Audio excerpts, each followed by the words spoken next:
Hello and welcome to the bonus podcast for episode 449 of Conversation Street. Woo! And this is the nominations for the Conversation Street Awards 2020. How exciting. This has been a long time coming. Usually we do these, I think it's like at the end of the first week of December, these get announced, Yes. but we had to put it off this year because we wondered whether there was going to be anything happening in the anniversary week that would make a nomination. And well, whether there is or not, we'll have to wait and see to find out whether it was worth holding out for this long.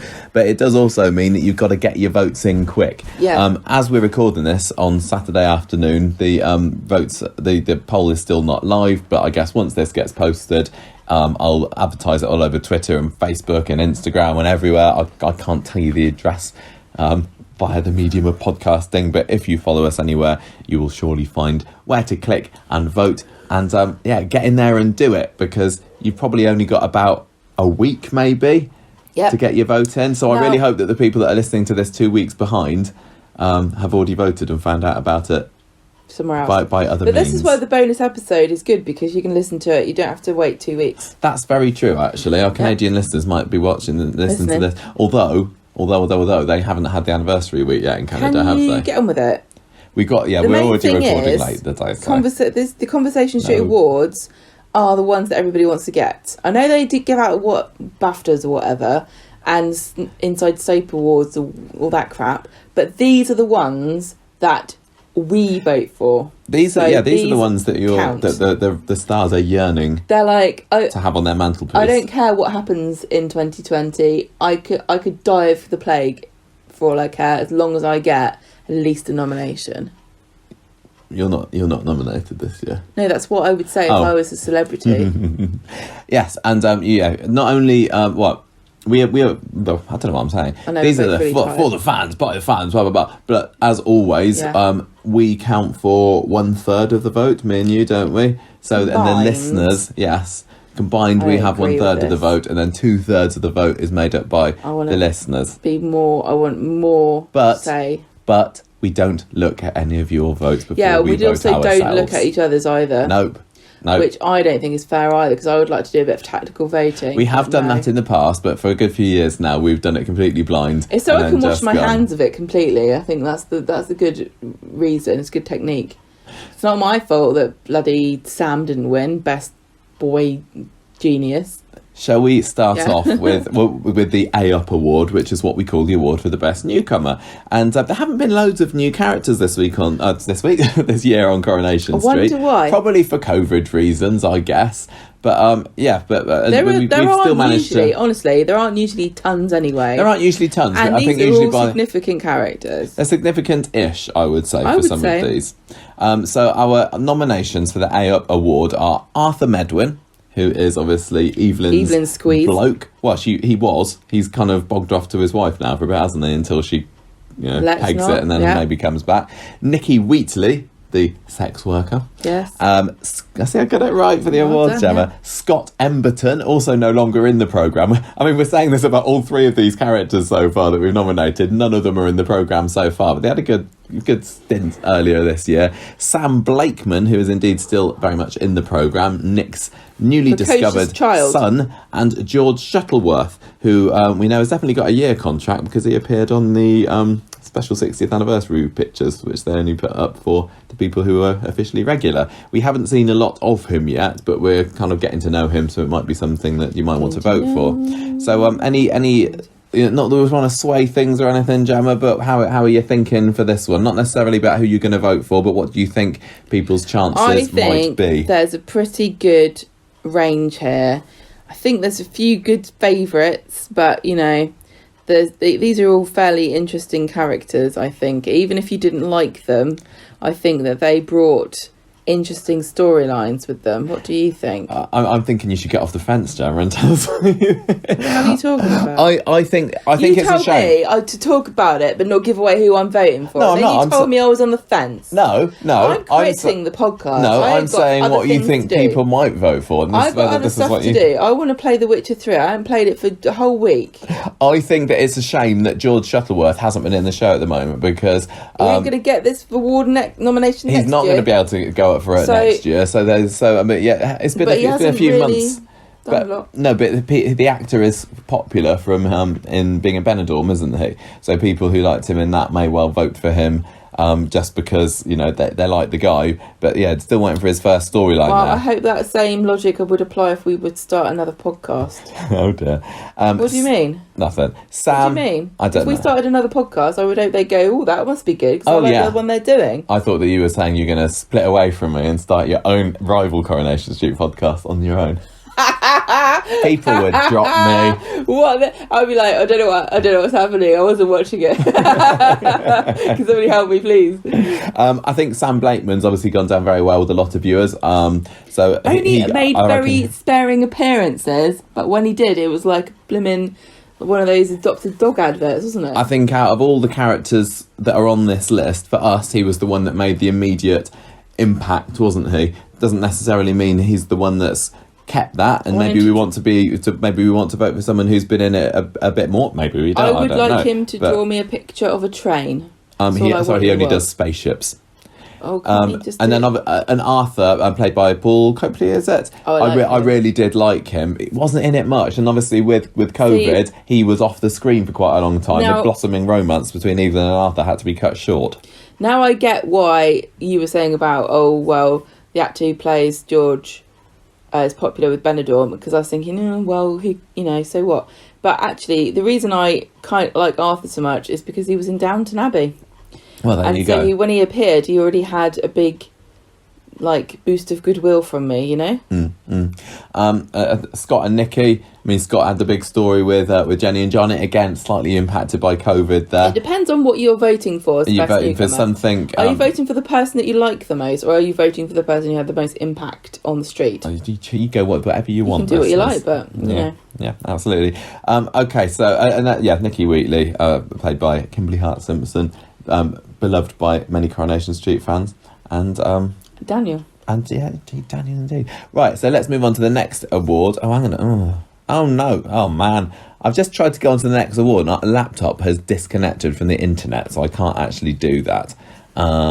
Let's just see. Is it going to let me reconnect this quickly? Or am I going to have to pause the recording? I just wants to move house because we've got bad internet. I tell you what, when we move house, we are not having Virgin Media, and I've been wanting to get away from Virgin Media for a long time because they're before we had rubbish. Virgin Media, all I ever heard out of you was how great Virgin Media was going to be.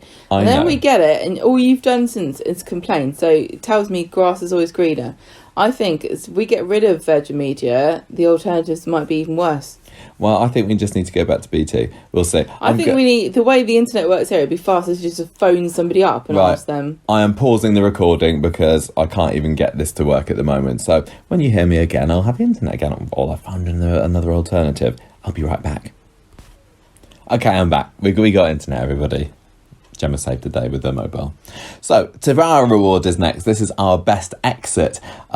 There was a shame because there were some good exits this year. We had to cut out a few that we wanted that we maybe would have chosen. Gemma, do you want to announce? Yeah, do you want to announce who our nominees for the best exit are? Have left some people off that you really wanted us to put on here. Well, there were a couple that could have maybe been eligible for it, but they weren't actually 2020 exits. They were late 2019 exits, and that's Derek, who fell off the Helter Skelter.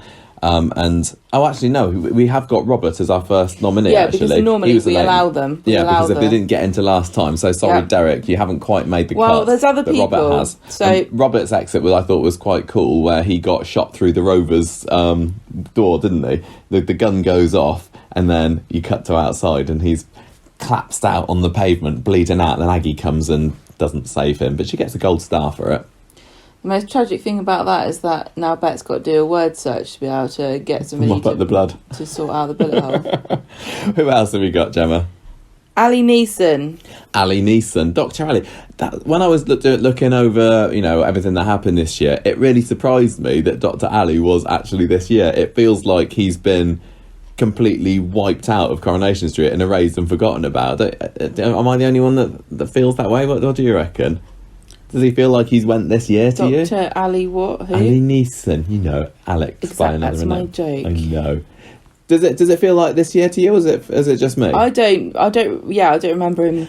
So really. he was having his drug problems, wasn't he? And then he ends up kidnapping Maria, driving See, I around don't remember Weatherfield that. for a bit. Yeah, and that was back in, I don't know, April, May time. What? Drove her around Weatherfield, comes back, gets into a fight with Gary, gets carted off, and then last thing we hear about him is that he's in prison. So he had quite an exciting exit, How actually. eventful. I know. Oliver Battersby, you might have followed his story. Yeah. They mentioned it in passing a few times, so maybe you missed it, but he had a horribly tragic demise in hospital of mitochondrial disease far before his time. Poor Leanne, absolutely devastated. Is it your best exit? I don't know, because we also have the same, well, not the same month, was it? Yeah. Jeff Metcalfe. The death of the evil. Oh no, it wasn't the same month, was it? It was The about death 3 of weeks the later. evil man. Right, so with Ollie, we had him dying there in his hospital bed. We didn't actually see the death, but I suppose if you're voting You for don't Ollie really being want the to. best death, then you're kind of voting for the story. It's the best and exit, not the best death. Yeah, sorry, the best exit. You're voting for the story, you're voting for all the characters involved, you're voting for Jane Danson's You don't performance. need to see the light you're leave voting their for the eyes Mr. to be Men able to story. vote for best exit for them. No, but with Jeff Metcalfe, that was more of a spectacular death. Yeah, And if we didn't, fell off we a didn't roof. include Derek for falling off a helter skelter. But if you like a good tumble to your death, then Jeff falling off the roof of number 6 might just tickle your fancy. Yep. And I'm sure lots of people are happy to see the back of him too. The final nominee. And there's the chickens as well, wasn't there? Speaking of who were pecking at Jeff as he lay there on the grass. Yeah. Sorry, I interrupted you again. I'm so excited to do the awards. We'll do this one then. The final nominee, speaking of the chickens, is one. It's Charlotte Bronte, and this one may be This one, if a this bit of a wins, I'll feel contentious, bad, but it had nominee. to be nominated because this was probably, is this the most shocking exit for any Coronation Street? Well, I can't think of any other character in the past who has been eaten No, as me part of either. their exit. Cooked and eaten and spat out onto a plate. We were wrestling with, do we include this? Because there was also Eccles a possibility as well. We could have had That's funny. 2 animals here. But actually, for the sheer shock value of Jeff going to the chicken coop, and we didn't know that it was going to happen, going Eccles' there... death wasn't as memeable. No, the flurry of feathers, and then feeding her to Yasmin and seeing her spit her out with a load of broccoli onto her plate, and that was a fantastic That's like- scene. And we were just watching this guy. I can't believe they're my actually God. doing this. Brilliant, absolutely I fantastic. mean, you might think it's silly. I think some people might vote for it because it's silly. Some people will Of say course. that shouldn't even be a nominee because it's well, silly. If we didn't have listeners who were saying all those things at the same time, then what the hell have we been doing all this time? I think we're going to have some listeners who think it's amazing that Charlotte Bronte has got a nomination I think so as for well. best clacking exit. So if that is you, then you go ahead and vote for her. Fucking vote If for you her. think that she was better than Robert, Ali, Ollie and Jeff. I have to say, it's some really, really stiff competition. I really wouldn't. I don't know who to vote for. It's stiff competition, a bit of a pun there on the fact that most of these did die. Yeah, Yeah, not a bad year for deaths, really, is it? all of them are dead Street? apart from Ali. Ali, he might as well be because we've forgotten about him. Dead to me. Next award, we have got the Flaming Nora Award, which is our tongue-in-cheek This is our award How do we differentiate our from all awards? other soap award Let's ceremonies. stereotype people according to the colour of their hair. Well, Coronation because Street has got a long history of red-headed You characters. always say this. I'm pretty it's sure true. every single year, I'm pretty sure you preface this with the exact same words. Coronation Street has a history of red-haired characters. I'm just saying it might be more difficult in other soaps to be able to have such an award. I think it's fair to say Coronation Street has a ginge fling. Yeah. Yeah. We have got Jenny Connor, of course, landlady of the Rovers Return, as Yeah. our first nominee here, and she's been a bit quiet on the story side, but she was caught up in everything with Johnny yeah. and Scott. She's had lots of crying scenes, she's had Yeah. lots of drunk scenes, she's Yeah. had lots of stern scenes. She's been a winner for quite a few years now already on the. She's a bit of a on the fan awards. favourite, Can isn't she she? retain her crown?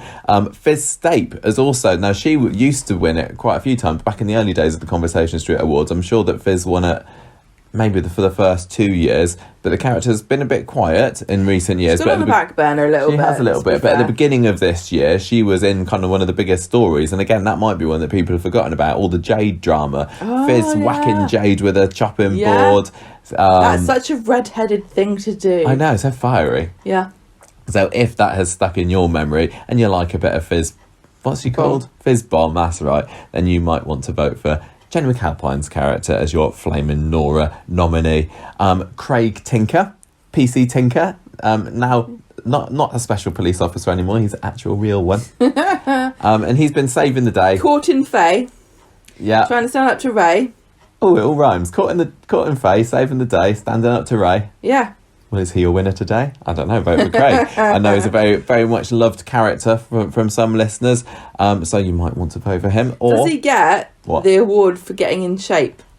Yes, because he's had a bit of a project this year. Has old Colson? If he wins this award, he can use it as like a pair of dumbbells or something. Well, I'm just imagining that there's he might get another award. I don't know. Just to let everybody know, in case it wasn't clear, these aren't actually physical an award. We next year, Gemma, is our 10th Conversation Street award, so we've got to do something special for that. Now we've got our Patreon. Maybe we can make those little useless trophies. We can get a 3D printed one. No, we could give out those like glass plaque ones. People would love it. I mean, I thought that's what Adam got hit over the head with. It looked like it, didn't it? I don't know. And Chesney Brown is our 5th nominee in this category. Scraping the bottom of the barrel. No, he's had a lot to do. You may not be a big Chesney fan, but he has had a big part to play in this year's Coronation Street. Him and Gemma, he's been a dad. Was that this year? It wasn't this year that Gemma gave birth. But he's been standing up to Freshco's, hasn't he? He's been saving people from fiery infernos. I just want to say that I am happy. I don't care what else happens. I am happy there's a pandemic this year because it means there's no bloody quads in the show. There's still the sound of them, unfortunately. We have got Gary Windass as our 5th nominee for this. Children should be heard and not seen, that's why I say. Gary Windass, evil Gary Windass. Evil, I love him. He's not done, lots of evil things this year. Rubbish. He's been mostly trying to cover up for his evilness, hasn't he? Yeah. He's still, as of the time of recording, hanging on by the edge of his seat to the whole Rick being buried in the woods thing. What will happen? But it feels like there's going to be something flaring up quite soon there, what with Sarah dobbing him in on Wednesday's episode. But yeah, he's been a continued presence of menace throughout the year. So those are our Flaming Nora nominees. Gemma is ready to move on, so let's move on. Gemma, who have we got next? What is our next category? Wrong End Awards. Favourite of Yay! We've had so many good villains. I'll tell you what, it's been a bumper good year for villains, I think. We've got some really good ones. Usually there's like one or two, and then the rest are just like, they just pointed their finger at Rita once in a menacing way. Here we go. We've got Gary Windass, who has Loan Shark, Murderer, Breaking Maria's Heart, no end to his evil crimes. Getting hit by a car. Overcharging people for bits of wicker furniture that he got out of a skip. I don't know how villainous he's really been this year. No. He's just been shady, hasn't he? He's just not 100% goody two-shoes like normal. Jeff Metcalfe, now he's proper evil, isn't he? I've got a feeling that Jeff might win this one. Again, I don't want to sway the vote or anything here, but if you think back on 2020 and the big stories and the biggest characters, Jeff Metcalfe's name is going to come to people's minds pretty quickly. I think it's going to be some tough competition to beat Jeff, but you never know. Ray Crosby was also a huge villain when it came to the 60th anniversary episode, so he's a nominee as well, and good for him. I was expecting a year ago that he'd be, flash in the pan. I wasn't expecting him to still be around at this point of the year at all. I thought he was going to take over the bistro for a bit. We found out around Christmas, New Year time. I thought that, within months he'd be away, but they've actually developed him as a character quite nicely. And whereas a year ago I wasn't fussed one way or another on him, I've got to know him now, and I think he's suitably, charmingly, menacingly nasty to deserve a nomination. Boo. Next. Who did you just talk about? Ray? I'm falling asleep. Come on, Gemma. Debbie I'll make you more coffee later. She's so pretty. She's got nice scarves. But don't trust her because she's wrongin'. Is she, though? She says she's trying not. to redeem herself. She keeps saying she's not, but that's exactly what you would say, wouldn't it? I thought that the twist of her being a villain was mighty fine this year. I thought the biggest twist was that she wasn't Roxy. Yeah, there was. We thought that she was Roxy. Yeah, I like this. She's secretly pretending to be made redundant while she wheels and deals on her laptop and buys overpriced Costa. She's backpedaling a little bit now and trying to, not knock down quite so many buildings as before, but she's a wrong un at down, heart. I say, get rid of all of them. If she wasn't a wrong un, she would have told Kevin straight away. Well, yeah. Then finally, Jade Rowan, who is the stupid child of John Stake. Why is she stupid? Well, no, the idea that she's his kid. Oh yeah, that retconny thing. Retcon, Didn't like that. But still, Jade was fun. I thought she was really... Tried to kidnap children. Oh yeah, I mean, earlier this year, I can't remember where we were left a year ago, but obviously she revealed herself to be Hope's sister in 2020 when Hope was taken away from Fizz and Tyrone, and then wasn't it the social services said, "Oh, we found another relative that can look after your daughter," and then they go to the social services office or whatever it is, and then Jade spins around in the chair like, "It's me!" Yeah, so I felt that she had a bit of a damp squib of an exit, which is why we've not included her in the best exit, where Hope just decides that she doesn't like her. Because I can't even remember why now, and then Jade just skulks off. And at the time, I thought that's surely not the last we've seen of Jade. She wouldn't disappear so easily. But I don't know. Yeah, you were really convinced that she'd be back. I was convinced that Jade would come back, but I guess there's still a chance for 2021. But who knows? Well, she's got potential still. Yes. Well, anyway, there's our 5 villainous picks for Wrong Un Award. It's down to you to make the decision. Next up, we have got the Our Kid Award, which is our award for the best child actor, child character, I suppose, young character. It's for people aged under. What did you put the cut? I didn't really this year. What? I can't remember what I've done in the past. I think usually I've had when the actor turns 18, they're not eligible anymore. But I've not gone with that this year because it seems like half of the child cast are played by people over 18 these days. Well, also, how can you trust their ages? What? How can you trust what they say when they say how old they are? I just do. We have got... The thing that... do you remember when Bethany, the actress who played Bethany, got fired because she was lying about her age? Yeah. I can't believe they did that to her now, thinking about Annie Walker and how... what's her name? Doris Speed. Doris Speed lied so much about how old she was. Just call her Boris was Speed. Already retired when she started working there. I love that. They could have carried on the tradition of people just fibbing about how old they are. And I also want to say, if you can convince somebody that you're 10 years younger than you really are, you should be able to get away with it. Asha Allahan is our first nominee on this award. She's had some big stories, or a big story, I suppose, this year, where she got her kit off in front of the cameras and then got spread all over the internet. Who plays Asha? Tanisha Gorey has stepped up to the plate in recent times and really proven herself. They put their trust in her, and she delivered spectacularly for a character that previously had been fairly unconvincing as to whether, the actress could do very much at all. And I'm being very honest here because it was difficult to tell with the twins. They never got given anything to do, so you couldn't tell, are they good or not. They were perfectly serviceable in what they were given. They did everything decent. There was nothing wrong with their performances. But Tanisha Gorey knocked it out of the park. I'm so it's starting in 2019 when she had the skin lightening storyline, and then really continued this year with the fantastic. What's the issue? Spreading naked pictures.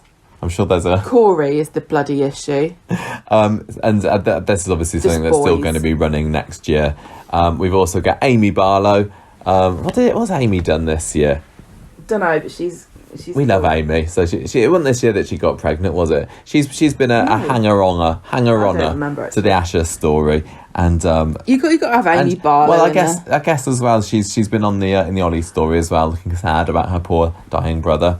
Hope Stape, particularly at the beginning of the year, she was definitely the main child character with the Jade story. Sam Blakeman, new entry, is going to go straight to the top. I think that the trouble is you've got teens and kids in the same category, and the teens have got more interesting stories, but the cute factor cannot be underestimated. Oh, I know. Sam is adorable. I don't know if I were to have a child and it was like Sam, I don't know that I would regret my decision, because you could probably send him down the shops. Yeah. Now, like you said, that's what I'm really looking for in a child. As a particularly young character, and somebody who hasn't appeared in very many episodes, has only been in the show for a few months. We haven't seen a lot of him, so that may make it difficult for some people to vote for him. Well, if they're being fair, I think so. But if they're voting with their heart, I think they'll be like, "But he's so cute and he likes space." And finally, we've got Asha Allahan, who was recast this year. Yes. By Adam Hussein, and what a fantastic job he's done. Yes. Don't usually like recasts, although I mean often I'm proven wrong, because I'm definitely liking Todd more than I ever thought I would. Jury's still out on the Newcomer because we've barely seen her, but Asha Allahan, I forgot about her. I think that Adam has done a brilliant job of reinventing that character, because like you were saying earlier about the Allahan twins, non-entities to some basically extent. And he still hasn't had a story of his own particularly. He's been the brother of Asha in the Asha storyline, but he stood up for his sister. He had that fight they've done a lot of outside work community gardens with the Allahans to properly establish them as a family, because due to Mary's role as the babysitter, they weren't really a very strong cohesive unit. But watching Dev struggle and try to sort of navigate this relationship that's constantly evolving with his children as they grow older, and he struggles to understand technology and its impact on their lives, I just really think they've got they've put some great scenes in, and both Adi and Asha have been very interesting to watch this year. Yeah, I honestly, I think that this is one of our strongest ever years for the Our Kids nominations. We've got some really good young characters. I wouldn't be surprised if that was one of their sort of behind the scenes focuses, to sort of go, we have to make sure that we're breeding the new ones, getting the next generation sorted out. What have we got next? The Right Laugh Award for the funniest character. We all need a right laugh in 2020. As always, Coronation Street's got some really great comic performers and great script writers that can really capture some very funny moments and just one-liners as well. I think probably the most significant new addition to the standard lineup is Shona. Yeah. Shona, now this is the controversial thing. Shona is only like this because she's got brain damage. Is it making fun of somebody who with mental illness? I don't know, but it's still quite a difficult amusing. one. But Coronation Street clearly are playing her condition for laughs in many ways, and a lot of the stuff that Julia Goulding has been given to do has been pretty funny. She's so flippant and great, and I'm no enjoying filter it. Shona. I don't. Yeah, I'm going back and forth with whether I'm enjoying it or not. Sometimes I'm sick of it. Sometimes I love it. I was never a massive fan of Shona, as you know. Yeah, whereas I was. That old Shona's never coming back. This is Shona now. So I like her. I think we have to perhaps not be so PC and worry about, because we can have an issue storyline and we can have a comic storyline, and they don't always, not everything has to be super serious and stuff. I don't know how many people are going to be watching it upset because they got shot in a box at Christmas and now they can't remember what a lion looks like. We've also got David Platt, husband of Shona, as a nominee in this category. He's always a very different type of humour, very dry, very sarcastic, but always able to lift a scene with one of his cutting remarks, usually at the expense of Gail, but, any family member anyone's basically could be a potential victim for David. Evelyn Plummer, again, Maureen Lipman. Wow, isn't she fantastic in that role? Again, all year, whatever she's given to do, she's brilliant. And one of the things that stands out to me is the Dr. Gaddas scene way back in January, I'm going to say, when she goes to the medical centre trying to find... what was she... I can't even remember what she was there now for. Was she going to... Was it Jade was at the medical centre, maybe? But whatever it was, I think it was that. Evelyn goes in and wants to speak to Dr. Gaddas and then just... shouts, Gaddas, Gaddas, Gaddas. And that was the last time we saw Moira on the street as well. Unfortunately, we haven't seen a lot of Evelyn this year. No, she did have a bit of time off. Yeah. But with the stuff that she's been doing with Arthur has been great. I love her. Emma Brooker is one of the sweetest characters that's been around for a long time. Funny and sweet, a bit like Raquel. Bit simple, bit naive, but very precious. Also had her fair share of tragedy. I know, that's the trouble. This year they've really pushed the boundaries of her as a serious character, because she killed Eccles. She did, yeah. She was there. Murdered her with her bare hands. Don't think that's quite how it happened. But... Fought over an Eccles cake, which is ironic. And then there's obviously the Ollie stuff as well. Yeah. But she's still been given plenty of funny stuff to do. Things like a sponsored silence, for example. One of the things that she can do is a scene where she's funny, but also a bit tragic at the same time. She's really, really good at that. Remember, when she got arrested as well a few months ago? That was tragic, wasn't it? What, for money laundering? For getting the money off of Scott. That was weird. And finally, we've got Jenny Connor. Always good for a laugh. Usually when she's had a little bit to drink, to be fair. But obviously Sally Ann Matthews is a great comic actress. Very accomplished in all manner of acting things, whether it's serious or funny. She's really good. Yeah, let's hope that 2021 been a bit more serious can be the stuff year. This year.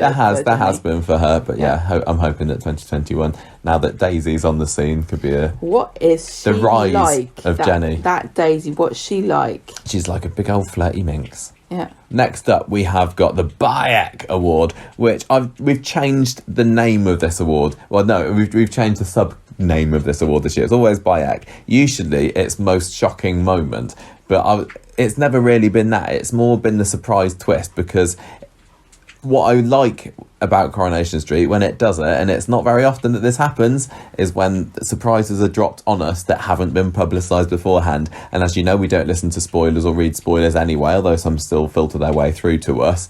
But every now and again, Coronation Street likes to drop a massive twist on the viewers that nobody was seeing coming, and that's what this award is supposed to be celebrating. Yeah. So if there's stuff on here that stuff that's missing. Yeah, you think that was shocking.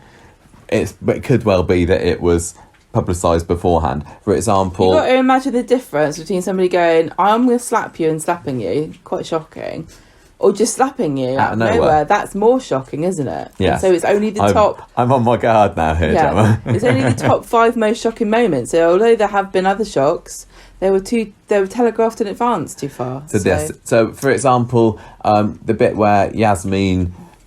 stabs Jeff with a wine bottle, it was pretty publicised beforehand that there was going to be a confrontation in the kitchen. Now, I don't know exactly the extent that we knew what was going to happen, because again, I tried to avoid it beforehand, but I don't think that there were a lot of viewers who were waiting for the build-up of this kitchen scene. So as much as that was a shocking moment, it wasn't particularly a twist, so it's not included this year. What we do have, though, is Ray being the one behind David's sinkhole. We knew that there was a sinkhole coming. That was publicised beforehand, made a big fanfare about that, when I don't know what's happened with that now. But I think the fact that Ray was behind it was a lovely little twist that people might not have seen coming.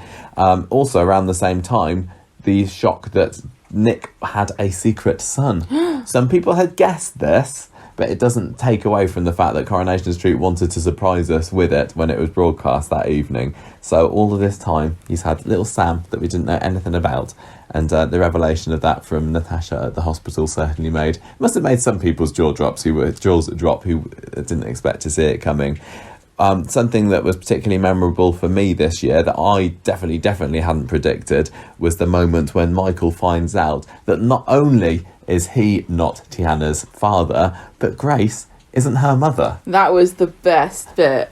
That was that was like, yeah, okay, we kind of guessed. What? Hang on a minute. We She's thought we not the knew mum. what was happening there, and they pulled the rug right from under us. This was such a great... This is the trouble. Coronation Street is often up against people like us who theorise about things and try to guess twists and, like, come up with so many different ideas that one of them is surely going to be the right answer. And I think somebody did guess this. Yeah, this is the thing. Somebody had guessed this, and they even tweeted to us like a month or two beforehand, and I'd fortunately forgotten about it by the time it was actually revealed on Coronation Street. But our jaws were dropped. It is fun to speculate, but you can sometimes ruin it for Spoil it for yourself, and you think, I knew that ruined it. No, that was a really great guess. That person who guessed that, well done. Yes. But what a great twist. The story hasn't particularly gone very anywhere. far since then, but that was a brilliant moment there, as was Jeff falling to his death. I think people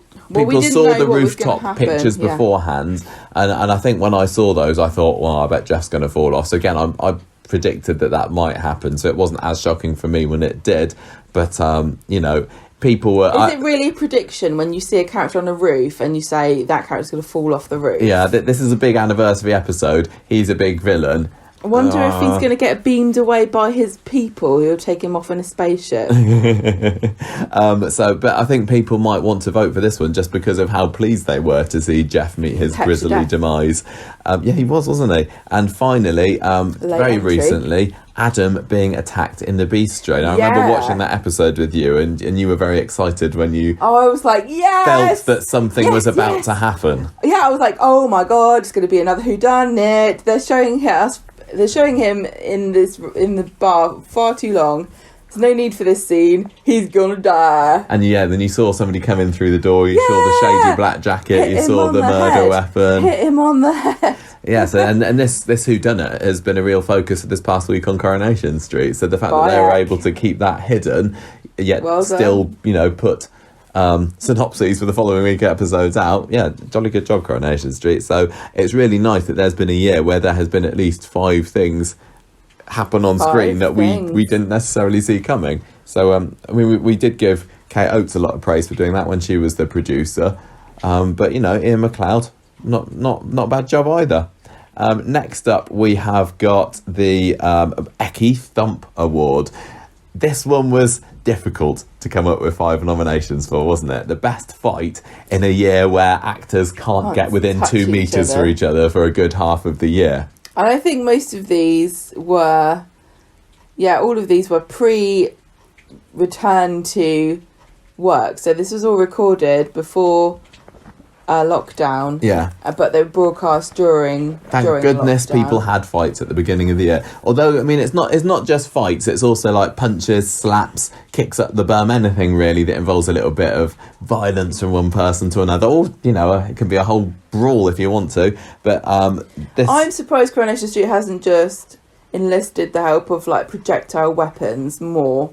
Because you can shoot someone from any distance. There have been, more Bow guns and than arrows. usual in Coronation Street this year, haven't there? Who can forget Mick the Gangster? How did he not get a wrong on a nomination? Really sharp paper aeroplanes. All of these are ideas that they haven't used. So if you go onto our blog at conversationstreet.podbean.com, you can get YouTube links to view these clips. Yeah, go watch them because you might not remember all of them and you might think, oh, that one, no, I don't remember that, I'll forget that. So but actually, if you watch them all, you're like, ooh. Yeah, because we had like 7 to choose from, didn't we? And we whittled them down to this 5. So starting off with a scene from the 17th of January where Bernie attacks Kel in the woods. So she was catfishing him a bit, wasn't she? Pretending that she wanted to have DJing lessons. Yeah. And then she jumps out at him in the woods with her phone camera, and they get into a bit of a scuffle. Paul's there as well, and it's a proper 3-way, a bit of argy-bargy on the leafy floor. So that was quite a good one. Next up, great moment, Fizz whacking Jade with a chopping board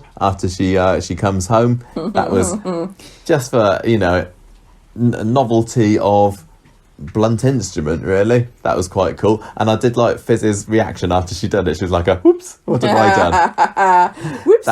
That was ace.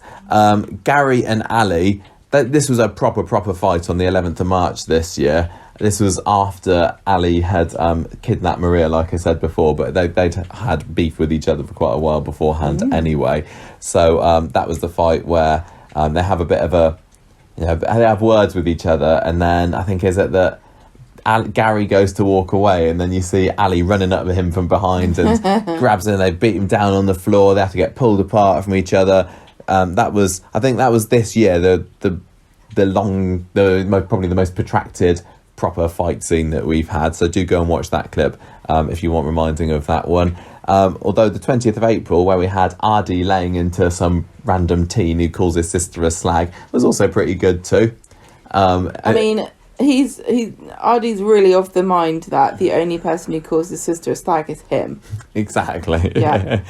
So that was good. Again, he had to get pulled off of him, and then along the same lines, Nina on the 6th of May slapped this other kid called Jamie in defence of Asha, who's there.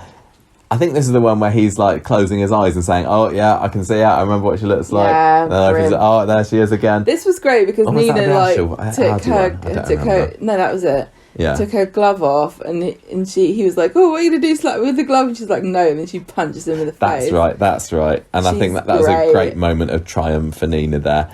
Nina's just great. Nina can do no wrong at the moment. She's had a very solid first full year on Coronation Street for sure. Another category that was a little bit more difficult than usual to come up with nominations for, but we've still got our usual 5, is the LO Love Award for Best New Couple. Not many of... Are any of these couples still together?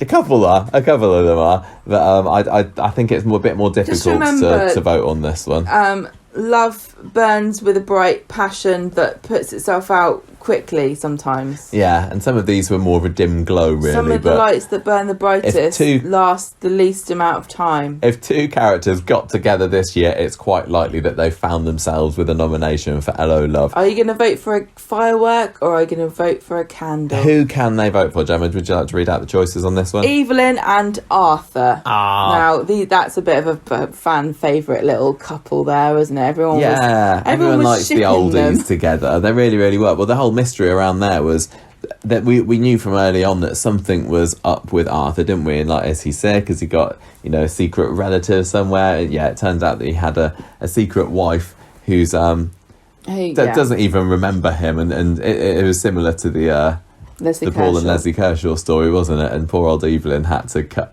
him loose until he's one day quite free. Rightly so. I think probably, but when they were together, I thought that they were particularly sweet. Talk about two very, very strong and capable actors as well in that role. Doomed romance indeed, just like Daniel and Nikki. Yeah, they were a couple for a little bit, weren't they? Only when he was paying her. No, I think he managed to get a couple of freebies. It didn't last for too long. Only because he's got a loyalty card. Yeah. Yeah, have 5 cuddles, get 1 free. Daniel and his lady of the night. Nikki, who... This was somebody who he met at a bar, wasn't it? And she pretended that she was interested in him. Well, she was interested in him. Well, she takes him away, and then it turns out that she tries to ask for money, and he's like, "Oh, I didn't realise it was like that." But she goes back and they go back and it's like, well, buy me dinner then. Knock boots a few more times, and not getting away with this for free, mate. Well, it starts off with him just wanting her to dress up as his dead wife, and then cuddle him and listen to him talk about how brilliant Bertie is. Yeah, and every so often she'll just say, "Can you say soap in that voice?" Yeah. But they did become a couple for a little bit. But alas, it was not to be, because didn't she get a lovely job working in Linton? He gave her a load of money. He gave her a load of money that he stole off Jeff. It feels like it's unresolved, and we might be seeing her again next year. I don't know, but she was working as a prostitute. Oops, sex worker. Sorry, I didn't mean to say that. So I really didn't mean to say that. Don't think anybody minds. She was working, and charging, what was it, like £250 pound a pop, and she couldn't scrape together £5,000 to bugger off from work in it. It's not even like she wanted to buy a B&B. She wanted to work there. She needed £5,000. You know what I think about Nikki. You might disagree and want to vote for her out of spite. And do you know what? I would applaud you for that, because one of the things I like a lot about the Coronation Street fandom is when we get petty and spiteful about it. Another fun, isn't it? Fairly iffy coupling this year has been Asha and Corey. A lot of like uneven sexual exploitation relationships. That was the theme of 2020. I think Corey's supposed to be a wrong one, but Asha just can't quite see it yet. The thing is, he's ambiguously bad. He was the one that filmed her taking her clothes off without her permission. But then it wasn't actually him that spread it online, was it? That was an evil lady. Yeah, I can't remember. It wasn't R. Kelly, was it? I hate her. I can't remember who it was. But since then he's been persistent, and it's paid off because Asha and Corey are now an item, much to Dev's chagrin. Give him permission to record. That's the trouble. He recorded it without her permission. Yeah. But she doesn't mind now because he's hot or something and rich. What more can she need? Well, you've got a banging bod like Asha, share the gift. I don't agree with that. Faye Windass and Craig Tinker are our next nominees for Best Couple. Out of all of these, these have been the long time characters in the show. People have been thinking that this might happen for years. When was it that Faye gave birth to Miley? Like 5-6 years ago? I've lost track. But he's always been a special friend of hers, and this year, finally, they've been able to take that friendship a little bit further. We've not seen a whole lot of them as a couple. Special friends, as you might be told about what relationships are when you're in middle school. Yeah, like, Craig is finally reaping the benefits of this friendship. A special friend, and together you grow a baby in a garden. We know that they have shared a bed together because didn't he leave his phone there one time, or she left her phone at his house? We know they've got intimate knowledge of, Craig does of Faye because he was there when she gave birth to Miley, so... Yeah. He's seen it crowning. Seen it all before. But we've not seen loads of them as a couple. It's probably more attractive now down there. It's not the best look, is it? Giving birth. No. For your old bits. It feels a little bit plotty about why they've got together because of her, being taken advantage of by Ray recently. So we haven't seen much dating. This is going to be a very fraught relationship, I think. I don't know that I'm going to enjoy watching this. I'm not a massive fan of Faye and Craig together. I put my cards on the table there. Well, I think I know what you mean, but I think some people, on the other hand, will be like, they're really cute together and have been waiting for this for a while. Also will always vote for the outcome that the character they like wanted to happen. And lots of people really like Craig. Yeah. And so when he's happy, they're happy. And that's all they care about. And finally, another flash in the pan relationship. I can't see this one getting many votes, to be fair, but there was a brief period of time in 2020 when Michael and Grace were in a proper relationship together. Makes such a lovely couple. She knew that she had a secret about the fact that the baby they were raising wasn't either of theirs. But yeah, for the briefest of brief moments, they were a couple. You never know. It might happen again, although she's got some other problems that she has to deal with first. And she is, of course, still pregnant with his baby, so maybe that will bring them back together in 2021. Nothing fixes a relationship like a baby. Yeah, it's the solution to all relationship problems. Just have a baby. No further questions. Anyway, that's that. Not the strongest set of nominees this year, but I think I've got an idea about who's going to win, but I don't know. We'll have to wait and see for that one. What have we got next, Gemma? Top Lad, best male character. We're on to the big ones.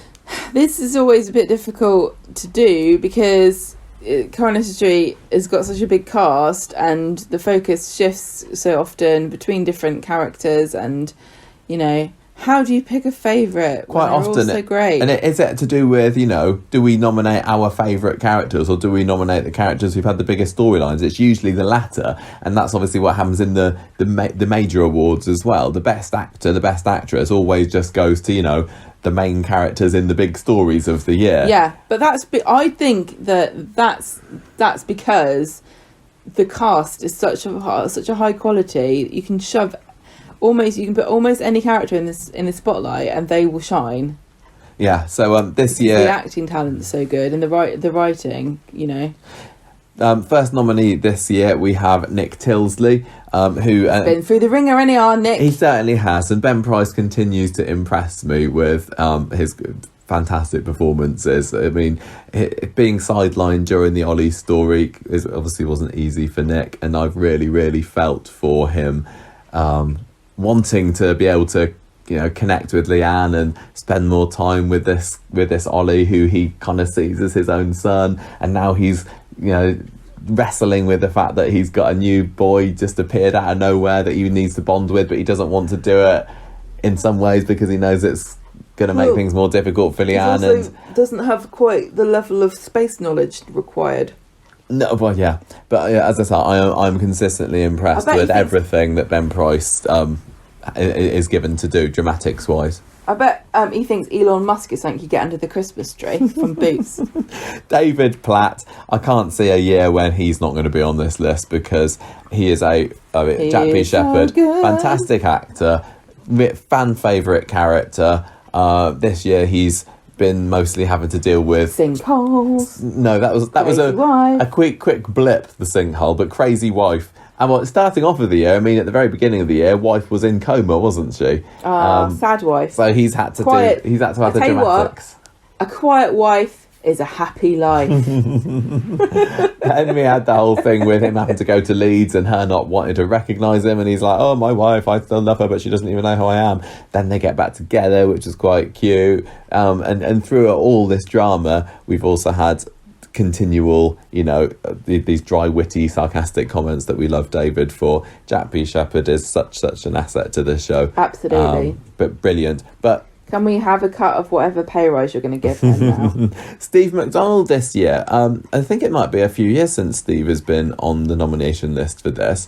He always, I remember when we started the podcast, he was always everybody's favourite character, one of the most favourite characters, and I think the character has gone off the board a little bit in recent years, but because of his role in the Ollie story, where I think a lot of people were very impressed with Simon Gregson's performance during that, and he didn't have as much to do as Jane Danson because it was more Leanne's story than anybody else's, but I think that Steve is definitely deserving of a place on the nomination list here, just for again being able to do the drama and when he needs to, and the comedy. Gary Windass, another big player in the year, been this bubbling villainous force just waiting to either screw up or claim another victim or something. I don't like the redemption arc of Gary Windass. I want him to just... I know. Set everything on fire. I'm very curious to see how these latest developments this week play out. I was really thrilled when he turned out to be a bit of a dark horse. But, they're about to uncover the evidence of his crimes. Mm-hmm. So and who knows? Finally, of course, the man of the year has been Jeff Metcalfe. I think he's been, out of all the characters, he might have even appeared the most, male or female. This year has been all about Jeff and Yasmin, the consistent, malevolent presence right until the moment where he was plucked to death, as you said earlier, by those angry chickens in an act of avian redemption and revenge. And I think that's a great way to sum... Redemption not the right word? No, it's great not. way... redemption? Yeah. Like dying? No, I said avian... Oh, revenge. Revenge is what I'm looking for. I can't remember what I was going to say. Jeff has... I mean, the fact that not many people really were into his character 2.5 years ago when he first came into the show, and throughout this year he's been the one that everybody has been wanting to know, what's Jeff going to do next? What's Jeff going to react? What's his reaction going to this to be? What's his next evil deed that he's going to do? We've seen him locking Yasmin in a box. We've seen him feeding her the chicken. We've seen her coming at her with a bread knife. All the ways that he's kind of slipped and slid and tried to get out of... all the nastiness that he's been up to, trying to play the victim, his performance in court. Enjoyed. I know that some people so much fun to watch. Long. I really enjoyed this story. I thought it was really great, important work as well. And some people might not like the idea of having a villain there as a top lad nominee, but we have. Pat Phelan's won top lad for a few years, I think. So it could be Jeff's year. I don't know. So see what people think about the other nominees. Gemma, as our current resident lady. As our current lady is what you resident said. Lady. It is only a temporary state. I'll let you read the nominees for the top lass, your people. Best female. Holla to my ladies. Yes. All the single women. Is that what single, married, whatever. Go girlfriends. Yeah, who are our girlfriends that you Girl can vote power. for this year? That's right.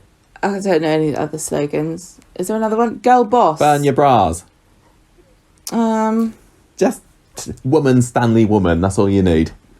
Who have we got as our nominees this year, Lick Gemma? your lipsticks, ladies, because it tastes delicious, according to Stan. Right, Leanne Battersby. She's had a tough time, hasn't she? Bless her. But she's the only one this year, as we know. The only one that's had a hard time, according to her. She has Jane Danson.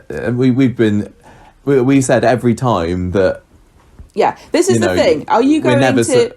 Leanne has not been a likeable character this year, but she's been fascinating, and Jane Danson's performance has been transcendent. I think she has done one of the best jobs of wringing out consistently fresh and interesting reactions from her character and the situation that she's been put in. Always seem to go that extra mile every time something happened. You didn't think she had anywhere else to go with the performance. You thought she had no more tears left in her. And she just found some more right down in her little toe.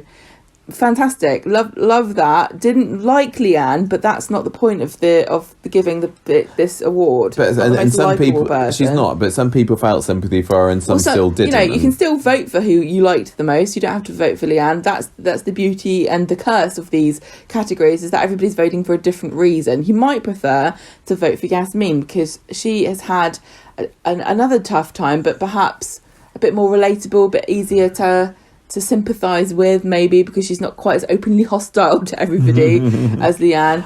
She's been withdrawn. She's been she's a shell of her former self. It's sad at the moment because she definitely has she's not bounced back somewhat. yet. Not really, no. I'm glad they're being a bit more realistic with it than perhaps. But I mean, this year Yasmin stabbed Jeff in the neck with a broken wine bottle. So if that's not enough to get you a vote, then I don't know what is. The Spice Girls would. I mean, that's what they were singing about all those years, wasn't it? Like, if your fella's annoying, stab him in the neck with a wine bottle. Favourite. The thing with Yasmin, of course, is that since the summer, she had quite a lengthy period where she wasn't in the show much, sticking behind bars. I know. And we saw only a few Yasmin scenes. But for those first 5 months of the year, she was on our screens, in our face, an awful lot. So that might... And because this year has, the most memorable story, I would probably say, the one that's made the biggest headlines, the most headlines, has been the Yasmin and Jeff one. That could still be enough to swing people to vote for Yasmin. And just like Leanne's story, also raising awareness of an important thing that... but I think mitochondrial disease, I didn't know anything about it. I'm really glad Coronation Street tackled it, and we were proud to donate some of the Patreon money this month to Women's Aid. the Lily Foundation. Same with Yasmin's story. I think more people are affected by Yasmin's story. So it's good because you raise awareness of something that people perhaps should be more aware of, the domestic violence and coercive control, but also some raising awareness of something that's a bit rarer and a lot more tragic. There's no real winning when you have a diagnosis like that, is there? No. So Yasmin, very very strong character. Another fan favourite, Abby Franklin. Now, she's always fun and feisty, isn't she? She's a proper good Corrie character. She blew up Ray's car this year. I think, Love that moment. And she made sparks fly out of a digger. Yeah, she just, She's like Corrie's action woman. Fun. There really hasn't been a character like Abby on the show ever, I don't think. She is a scallywag, she's a tart with a heart, she's a chav with good intentions or whatever, but she's also a bit of an action hero, and I love that about Abby. She's almost universally the one that you can turn to when you're in trouble. She's better than some of the blokes. Wasn't Abby the one that put the fire out at the Browns this year? Yeah, what was the heroic thing that she did just recently? Well, she rescued everybody from the factory. That was in this year. Yeah, I'm sure there was something recently that she did. I don't know. She's great. Always doing Love her. heroic Vivacious. things. I know. There's so many, you forget them. We've also got Evelyn Plummer as a possible best these are female all character. such different characters, because now, again, an archetypal Coronation Street... Battle axe. Yeah, but for a new generation, because she got a mobile phone she can use. Like to see Ina Sharples do that. She's so many people more and more people are growing to love Evelyn, aren't they? And the comparisons with Blanche are disappearing when a she's bit being more. played by such an iconic actress of stage and screen in the UK. She's a character who you can almost always rely on. Like, it's one of these ones, if Evelyn's in a scene, you know you're in doubt, for a wheel good her out. time. Yeah, basically. And I think she's just recently signed another year contract as well, so we've got a lot more Evelyn to enjoy. Surprised to hear that in 2021. The one thing I'm always in the back of my mind worried about with Evelyn is I don't know how long the character's going to be on the show. I don't think that Maureen Lipman needs to be in Coronation Street to pay off a port and cheese bill that she has with Giles Brandreth or whatever. Yeah. Oh, I remember as well. Do you remember this year where she got that makeover done by Claudia? Oh, that was so precious. That was lovely. Because Claudia, the actresses... Yeah, Ruler and Maureen were flatmates, aren't they? Yeah, and I can just imagine them talking about this scene. I can imagine them talking about this scene like in their spare time, but I can also imagine them just not mentioning it at all to one another, doing the scene and never talking about it again because they're just consummate professionals. Yeah. And I also can imagine that they had a wardrobe full of silk scarves there and they couldn't remember whose was whose. And finally, Sally Metcalfe, who is, again, always a bit of a fan favourite, a character. This year she's been involved with finding out that that her marriage to Tim has been a sham all along, and she had another wedding to him recently. She's been on the sidelines with the Yasmin story, hasn't she? She was one of the first people to, you know, properly stand up to Jeff and say, no, I know what you're up to, and she's had to battle with her husband. Sally, yeah, is that she stood up to Jeff when it was going to cost her, because she knew it was the right thing. And we all like to think that we would do things like that, but the majority of us really don't. When something is at stake, when you've got something to lose, it's easier to turn your head and make it someone else's problem. But that's not what Sally's about. Sally's about making everything her problem. And also very, very funny as well. Absolutely. But I think surely narrowly missing out on a Right Laugh nomination. Well, yeah, we really need to nominate her one year. But I mean, her prime comedic era was when her and they were properly writing comedic stuff for her and Tim. And I think that they've wanted to concentrate more on the drama with those two. Yeah, but when they give us something snobby to do, then you can always rely on us. I will laugh. Finally, we have the That's Champion Award. One? This is the last one. This is our award for Best Storyline. Hotly fought for, and we have got 5 nominations. No surprises that the Jeff and Yasmin coercive control is in there. And I think, if I'm remembering rightly, that was the storyline that won last year as well, because this has been such a lengthy story. Yeah, this has been for a reason. Yeah. So I don't think there's ever been a time where a storyline has won the Conversation Street Award 2 years in a row. Yeah. So this could be breaking new ground here if this is a winner. Some stories you need to take your time over and develop them and, you know, set them up so it makes logical sense. Yeah, which is why the sinkhole storyline isn't in this category.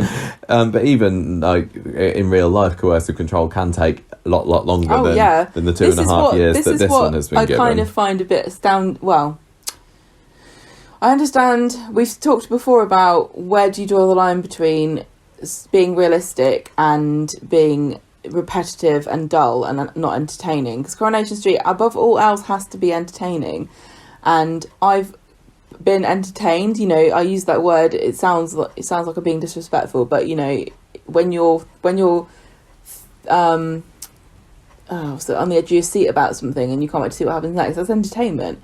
And they've done that with this story, even though it's taken 2.5 years. I know some people got sick of it, but really, these relationships, as you just alluded to, some people, you know, marry into them in a young age and die, you know, of old age, never having worked out that they were being abused their entire marriage. So aren't you glad it didn't happen like that? Yes, exactly. Very important story. Think of the Can it win against? complaints. I think one of its the biggest the biggest competition for this story will be the Oliver mitochondrial disease story, which has been another huge one in the second half of this year. We've already spoken at length about Jane Danson's wonderful performance during this. But it's also given and the importance of it. The opportunity for many of the characters to have little side stories where they deal with their own emotions and grief. It's impacted on so many of the lives like they promised us, and sometimes we all know this, they'll promise us the earth and then we get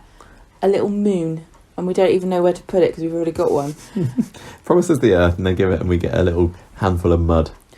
Yeah, and you're like, what are you going to grow in that? Pansy?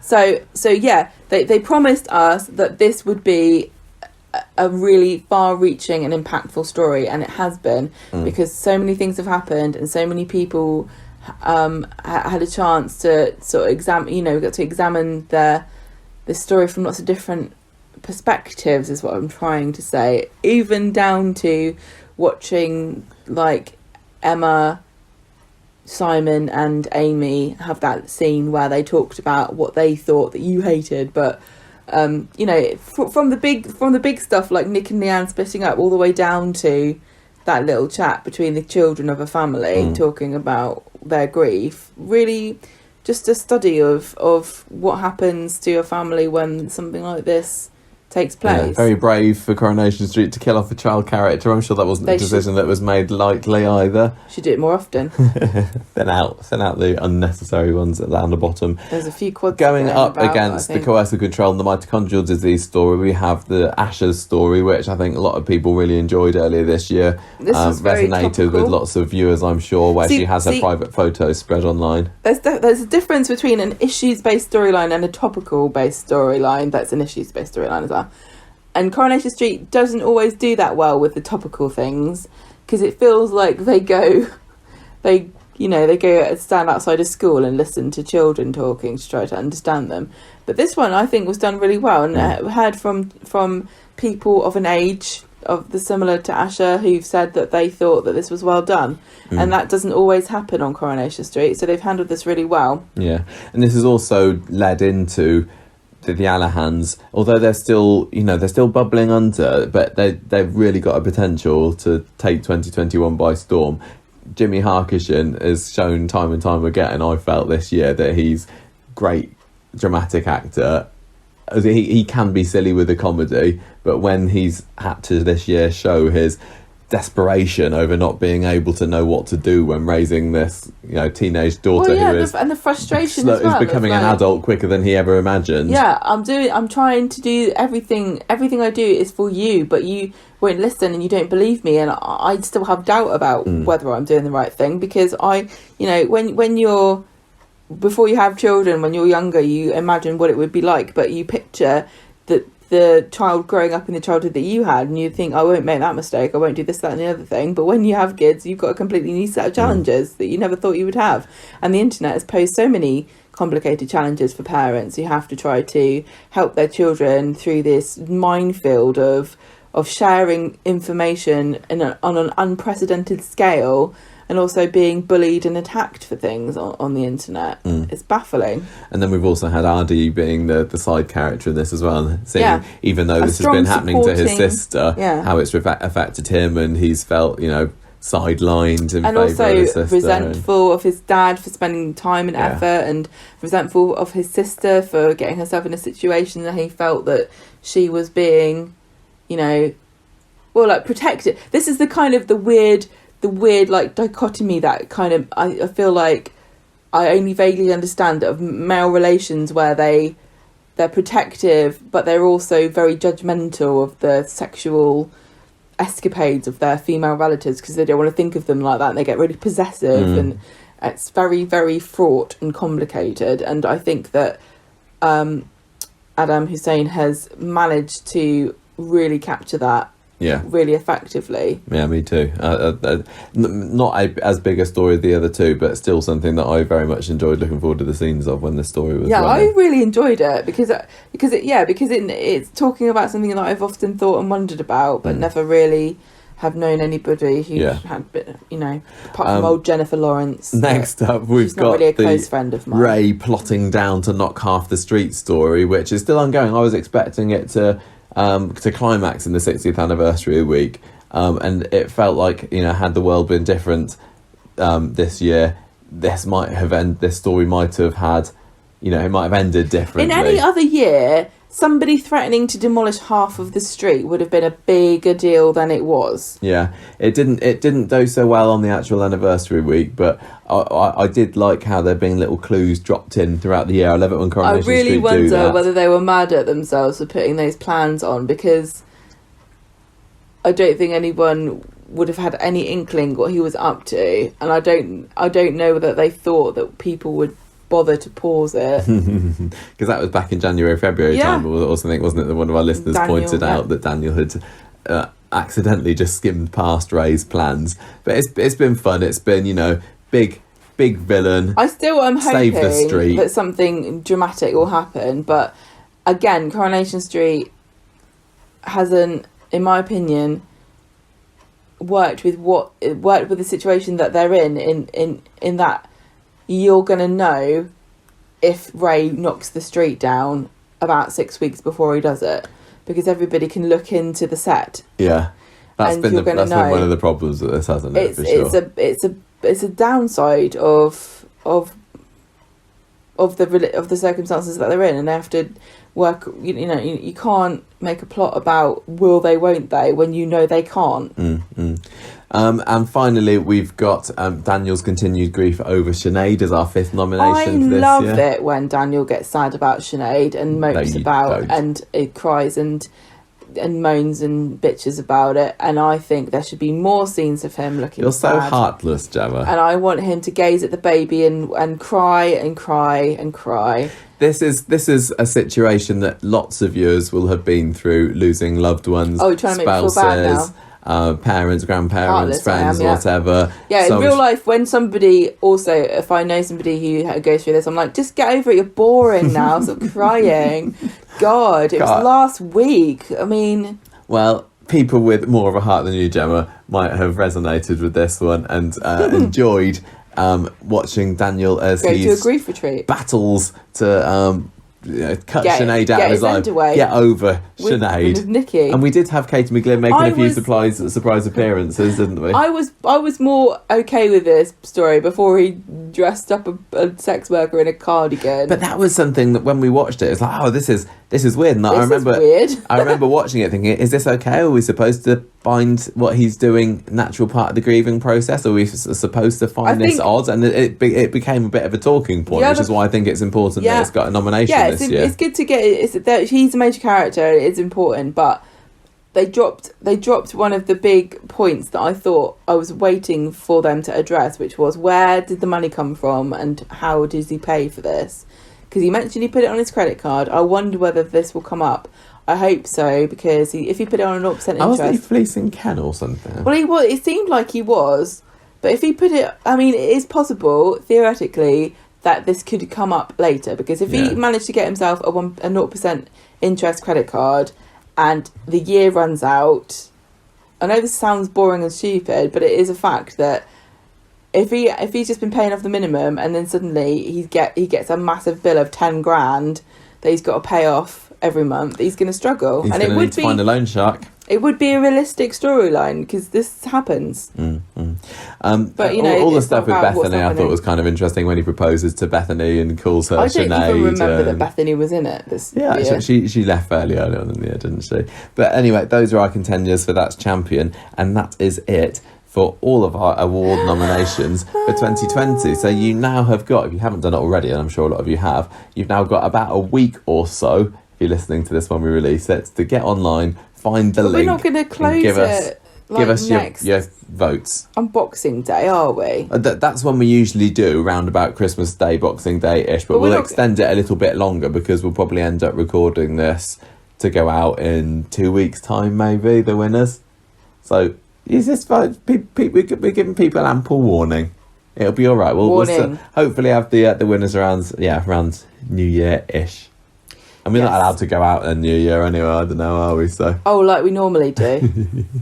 thank you for listening, everybody. I hope that our discussion about this has it changed your mind about anything? Has it rekindled any memories that you'd forgotten about the year? Has it Or made you has it- rethink what you thought you were going to vote for anyway? Or like I said before, are you going to vote for something that I don't like out of spite to get me back? And I'm sure, as always, there'll be people listening that says, I can't believe that such and such hasn't got a nomination. Am I being deliberately provocative? It's Just very like hard coming Piers up with Morgan nominations. It's very saying difficult outrageous coming up with things. 5 people and having to cut out other ones, isn't it? It's called editing, Michael, someone and has it's to a do job. it. I don't know what that is. Right. We are. I think we're going to stop now. Go and vote, everybody, if you haven't voted. Exercise know your what you think. democratic right to... And then keep your fingers crossed for the next 2 weeks. I bet you can't. I bet you can't as well. Can't eat Christmas dinner with your fingers crossed. Or can you? Challenge. Thanks for listening, Send us everybody. a picture Goodbye. of you eating your Christmas dinner with your fingers crossed, please. I also want to see what you're eating. Bye.